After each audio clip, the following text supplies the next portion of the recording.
In the collective memory of football fans, there is an image that remains frozen in time. It's Rio de Janeiro, July 2014. Mario guts a chest down across from Andre Schürrle and volleys the ball into the back of the net. Germany are champions of the world. At that moment, it felt like the beginning of a dynasty.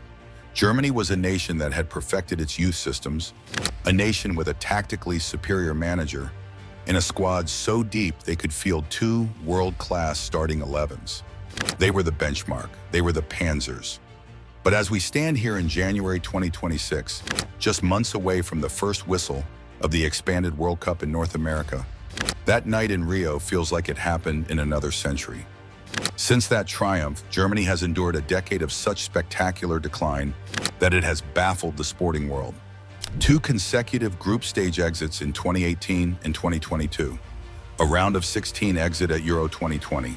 And while Euro 2024 on home soil provided a spark of hope, it ended in quarterfinal heartbreak.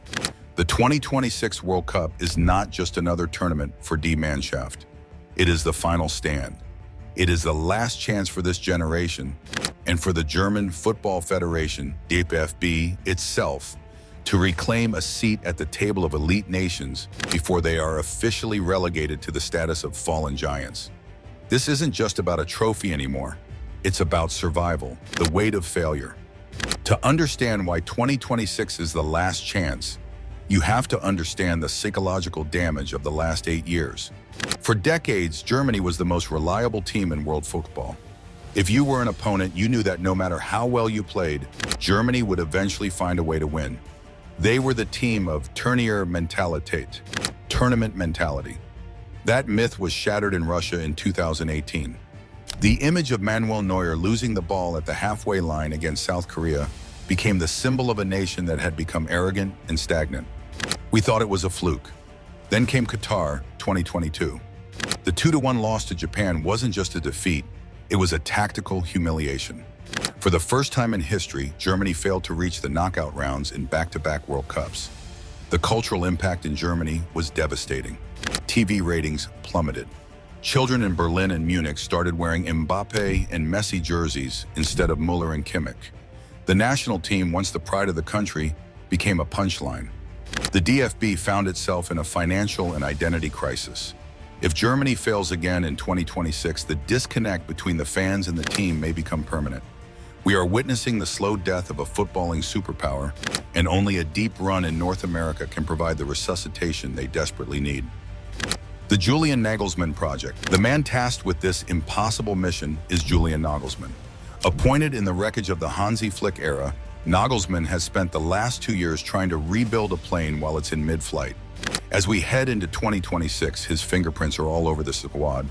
He has moved away from the possession for the sake of possession style that crippled Germany in previous years and moved toward a more vertical, aggressive approach.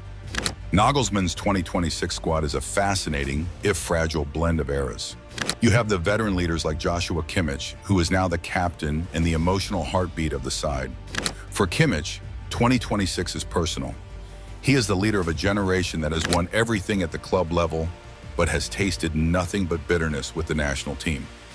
If he retires without a major international trophy, his legacy as one of Germany's greats will always have an asterisk next to it.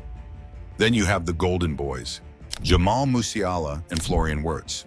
These are the players Nagelsmann has built his entire tactical philosophy around. In 2026, they are no longer prospects. They are world-class stars at the peak of their powers. Musiala's ability to break lines with his dribbling and Wirtz's surgical passing are the reasons Germany entered the 2026 qualifiers with a renewed sense of belief.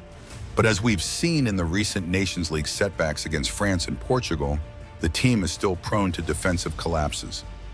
Nagelsmann has found the engine, but he hasn't yet found the brakes. The 48-team trap, the 2026 World Cup, is the largest in history, featuring 48 teams. While this was supposed to make life easier for the Giants, it has actually created a high-risk, low-reward environment for Germany. They have been drawn into Group E alongside Curaçao, Côte d'Ivoire, and Ecuador. On paper, Germany should dominate, but the ghost of the Japan and South Korea matches lingers over every tactical meeting. Côte d'Ivoire is a physical powerhouse with some of the fastest wingers in the world. players designed to punish Germany's high defensive line.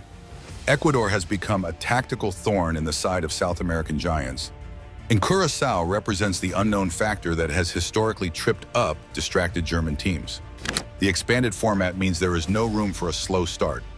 In 2026, a single slip-up in the group stage doesn't just mean a difficult path.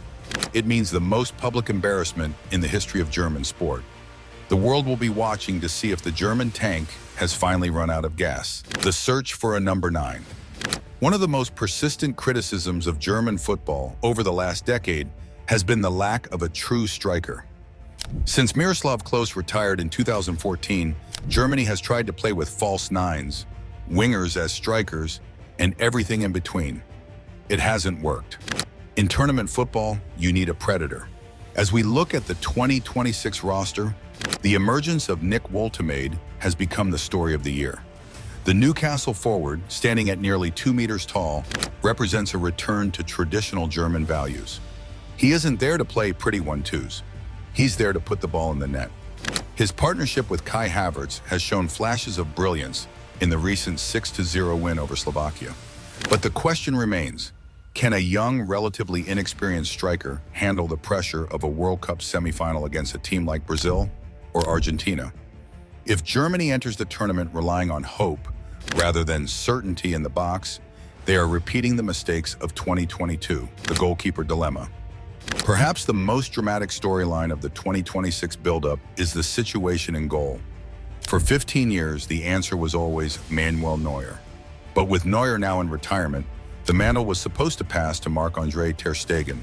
However, a series of injuries in 2025 and 2026 have left ter Stegen's fitness in doubt.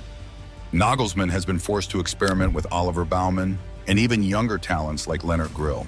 For a nation that prides itself on having the best goalkeepers in the world, from Kahn to Lehmann to Neuer, the fact that Germany enters the 2026 World Cup with a question mark between the posts is alarming. In tournament football, your goalkeeper is your insurance policy.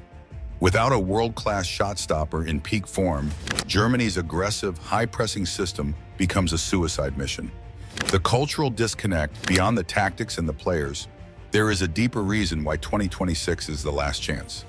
The relationship between the German people and their national team has reached a breaking point. Years of PR blunders, political controversies, like the Greenland boycott discussions of early 2026, and poor results have created a sense of apathy.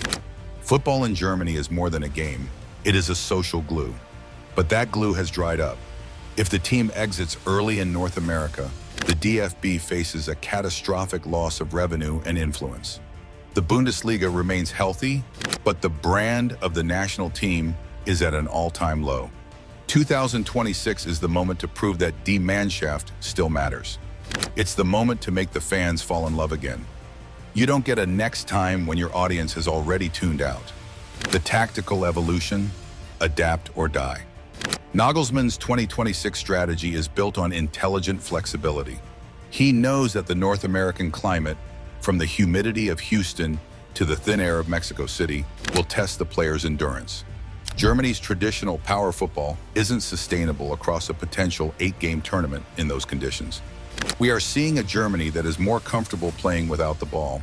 In their recent qualifying matches, they have shown a willingness to sit in a mid-block and strike on the counter-attack, using the blistering pace of Leroy Sané and Serge Gnabry. This is a far cry from the Joachim Löw era of 80% possession. It is a pragmatic, ugly version of Germany that might be exactly what they need to win. But pragmatism only works if you win.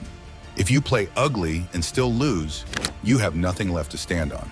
The legacy of the 2026 generation. This World Cup will define the legacies of players who have become household names. For Antonio Rudiger, it's about proving he is the greatest defender of his era.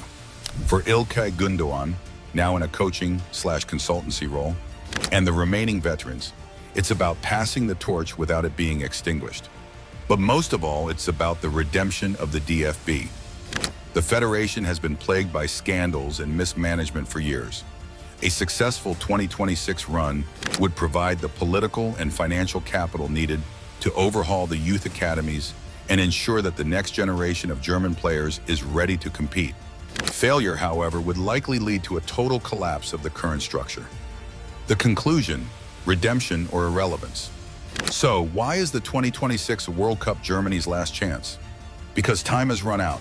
You can only call yourself a giant for so long while producing mid-tier results. The world of football is moving faster than ever. Nations like France, England, and Spain have surpassed Germany in talent production.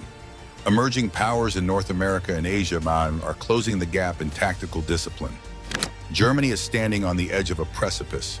If they reach the semi-finals in 2026, the summer fairy tale of 2006 will be reborn. The fans will return, the sponsors will stay, and the aura of invincibility will begin to return. But if they fall in the group stage or the round of 32, the German era is officially over. The pressure on Julian Nagelsmann and his players is unlike anything we have seen in modern sport. They are playing for the history of the past and the viability of the future. In June 2026, when the ball kicks off in Houston for their opening match, 80 million people will be holding their breath. Not because they expect to win, but because they are terrified of what happens if they don't. Redemption or irrelevance. In 2026, Germany has to choose.